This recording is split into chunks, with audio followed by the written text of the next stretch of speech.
This is a video that needs to be recorded and uploaded now due to its content being very appropriate for our current situation. I will not divulge much more, but those you know will know.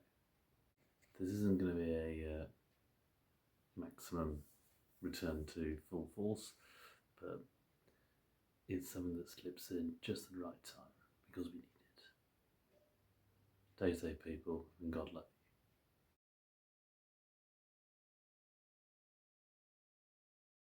you. Mental illness is no joke. I'm just in the video there, really. I see so many references to people of religious beliefs being mentally ill or potentially having brain damage. But there are some conditions that do indeed increase religiosity or spirituality. They must be taken as the exception, not the rule. Also, background must be taken into account. Also, interesting enough, when I applied a very mature understanding of animal communication to a passage of the Bible, someone did ask me, why do I get the feeling you probably still believe in Father Christmas and the Easter Bunny? That to me shows that they still see being religious as being immature. Which is an interesting irony when you bear in mind that not considering what animals do in order to communicate with each other can be considered communication to humans. I think my standard response to people talking about animals not talking, which is typically saying they should not be allowed anywhere near animals, is alarmingly accurate. I normally joke about that, but I have a feeling it's more accurate than I would like to admit. This, however, is quite the buy, because being very mature about the idea that religiosity and mental health are negatively correlated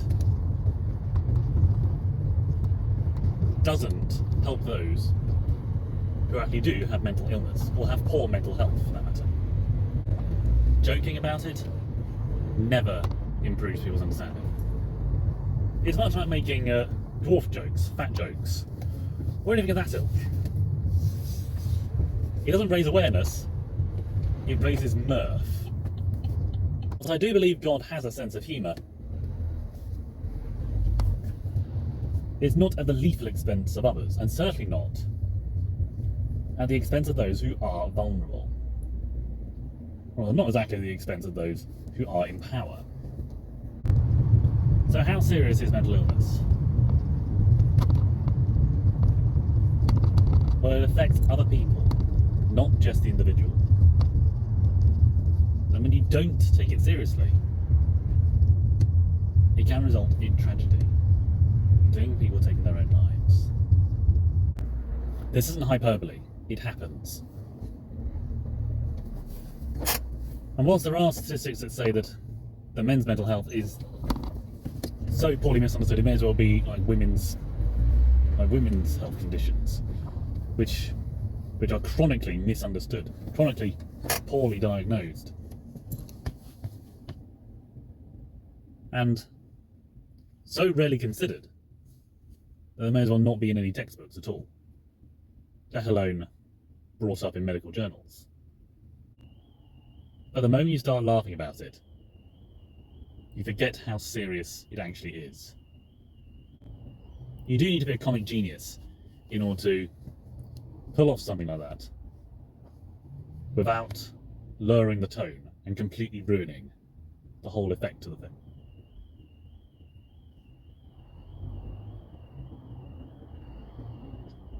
How one can do that respectfully is a tricky thing. Hence why I say you have to be a comic genius. But when you make light of something this serious, you completely forget what it's like when someone close to you takes their own life because of their mental health, and seeing how it affects you their loved ones, your own family.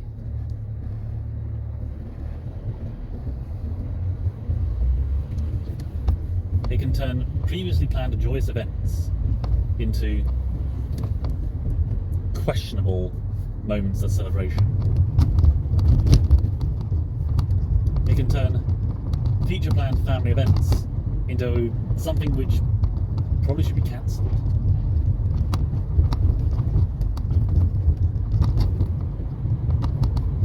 Like any death in the family, it brings all your plans to a crashing halt. Because you just don't see how we can even think about doing such things. How we can even think about being happy, having fun, having any form of joy in our lives.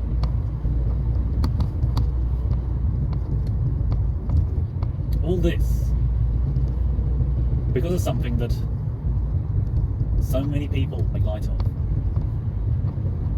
That can be triggered by tiny little things. Often that tiny little thing can be the straw that breaks the camel's back, tipping them over the edge and leading them to take the step and end their own lives. Also, it is tempting to say that we once considered autism to be some sort of neurological defect,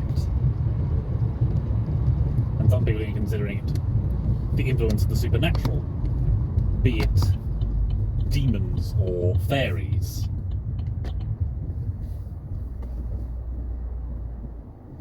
But nowadays there's a strong belief that some autistic people are merely the next step in human evolution.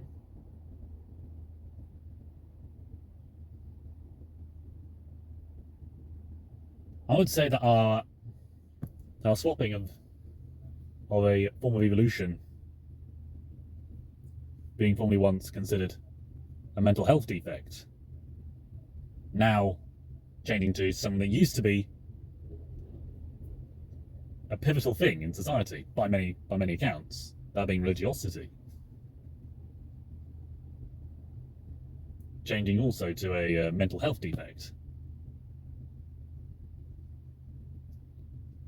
is an interesting twist in society. And that is what I like to refer to as the great cylinder of progress, where we feel everything in the past is completely irrelevant compared to what we will gain in the future. But in actual fact, quite a lot of what we know now is based on things that we picked up in the past and have just expanded on in our scientific research. Progress overriding past is just about the conflict thesis, in my opinion. This is a rambling video going from one thing to another, so I'll try to keep it on topic. People might say that religiosity has caused mental health problems in people, and there's no denying that. There are groups out there that have abused their members to the point where their mental illness has only gotten worse.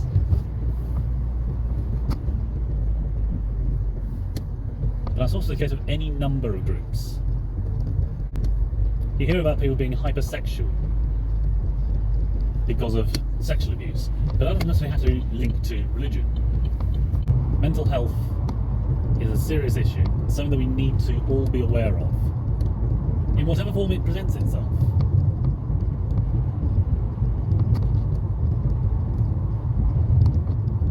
Whenever someone with mental health issues takes their life,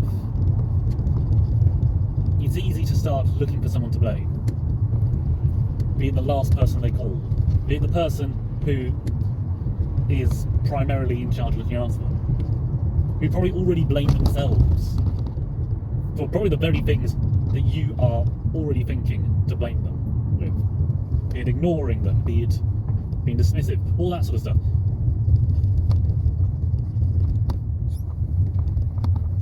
There's little you can say or do in those situations.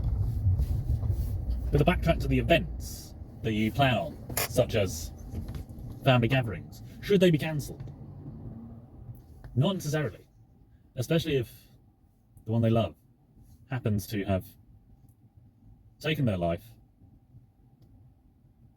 the day before they're due to travel to see family. The time from work has already been booked off. The time to see family has been arranged. The travel arrangements have been sorted. And quite possibly your suitcase is already ready, already packed. Do I think that God orchestrates things in such a way? To go back to an earlier video that I've done, one of the earliest on my channel, back when I was still the Christian philosopher, I think that would have been the most effective God.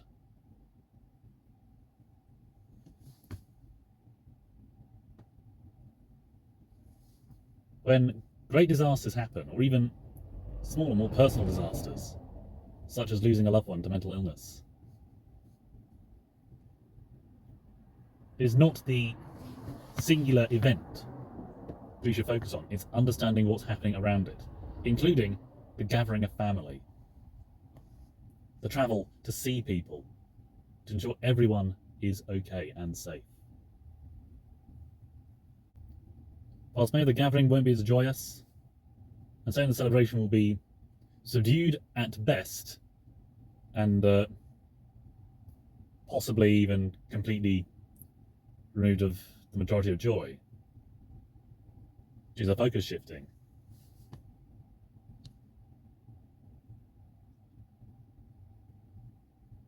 It's still better. It is still better to maintain the plans, to keep things flowing as normal, to avoid disruption in people's lives and adding more to the chaos.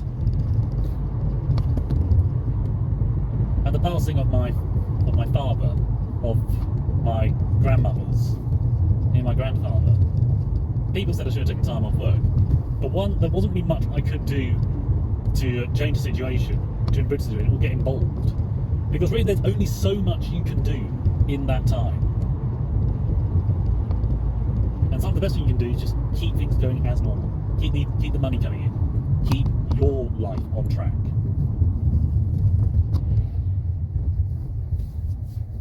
Changing plans like that is never easy, and stresses people out even more, which will only add to the negativity in people's lives at that time. And what about thoughts and prayers? I've got a big video planned on that, but basically, in those times where someone very close, very dear to you, has been taken from you, possibly by their own hands, there's not a great deal one can do. You can't step in and stop the event. It's happened. And now you're dealing with the tragedy of it. How are you going to fix it? You can't. There are things you can do, something like that, such as take them in, comfort them, offer them words. But words are never going to fix that. Help tidy up when the time comes, yes, but that's later down the line. Sometimes the best things you can do is give them food, give them a space to breathe, listen to them grieve.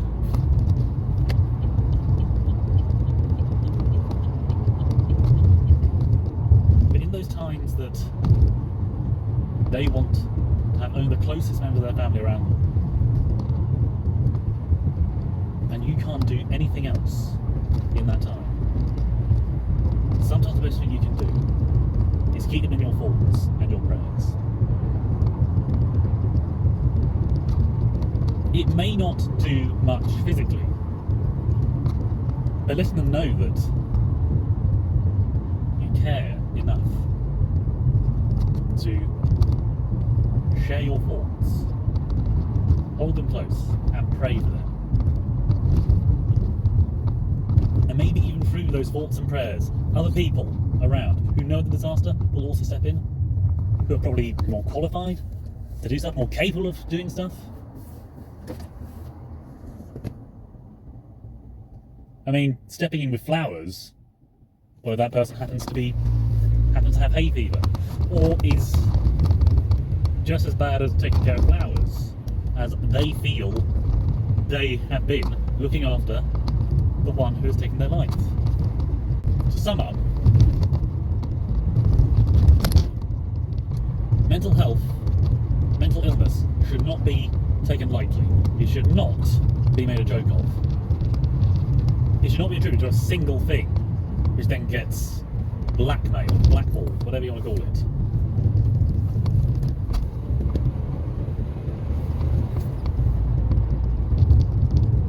Because that just creates mirth with the issue itself, rather than compassion and support, which is what it needs.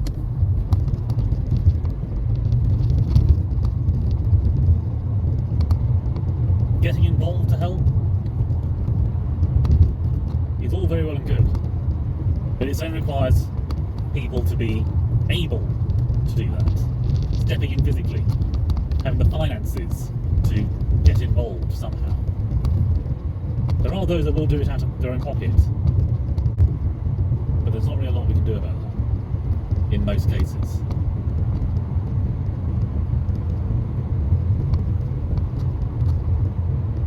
So thoughts and prayers are still an effective way of handling things, at least in terms of spiritual support and emotional rebirth, emotional regrowth from one of the darkest times that anyone can experience. And don't fixate on the event itself. It's hard not to in those situations, the place where God seems absent. But often God surrounds them in different ways, and especially those whom they love and who love them.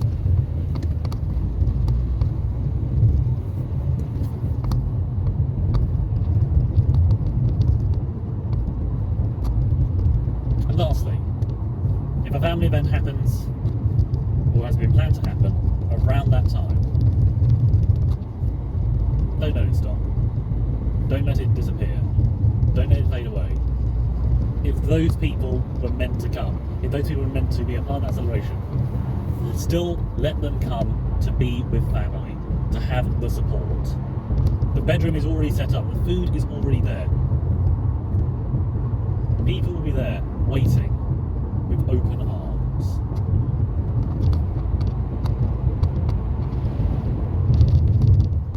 If any of you know someone who's suffering with poor mental health, keep reaching out to them.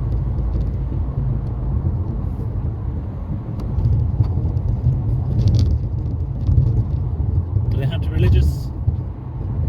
Don't let that stop you from being there for them, from being the support they need. If it happens that the religion is the cause of it, let them figure it out for themselves. It could very well be that it's the crutch that's supporting them. If you truly love them, the last thing you want to do is to kick away that crutch. Let them learn their legs can support them, and you can be their crutch. Stay safe, everybody. Stay humble. And may God always be with you and those that you love.